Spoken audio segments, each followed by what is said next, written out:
வடமதுரை அருள்மிகு விருந்தீஸ்வரர் திருக்கோவிலில் அன்னாபிஷேக விழா வெகு விமரிசையாக நடைபெற்றது. அனைவருக்கும் அன்னதானம் வழங்கப்பட்டது. கோவை துடியலூரை அடுத்துள்ள வடமதுரை அருள்மிகு விருந்தீஸ்வரர் திருக்கோவிலில் ஐப்பசி பௌர்ணமியை ஒட்டி அன்னாபிஷேகம் வெகு விமரிசையாக நடைபெற்றது. இதில் சுற்று வட்டாரங்களில் இருந்து திரளான பக்தர்கள் கலந்து கொண்டனர்.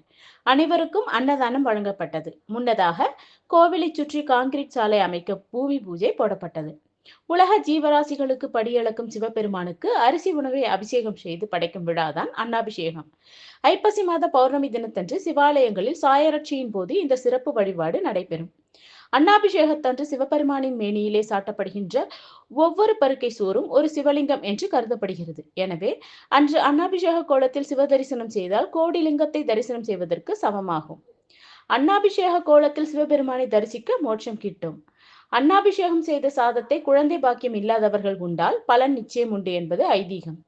இதன் ஒரு பகுதியாக கோவை துடியலூர் அடுத்துள்ள மிகவும் பழமையான பிரசித்தி பெற்ற அருள்மிகு வடமதுரை விருந்தீஸ்வரர் திருக்கோவிலில் ஐப்பசி மாத பௌர்ணமியை முன்னிட்டு அன்னாபிஷேக விழா மிக சிறப்பாக நடைபெற்றது. இதில் விருந்தீஸ்வரர் மீது பல்வேறு வகையான பழங்கள், காய்கறிகள், இனிப்புகள், கார வகைகள் மற்றும் 50 கிலோ அரிசியை வேக வைத்து அன்னத்தை அர்ப்பணித்து சுவாமியை அலங்கரித்திருந்தனர்.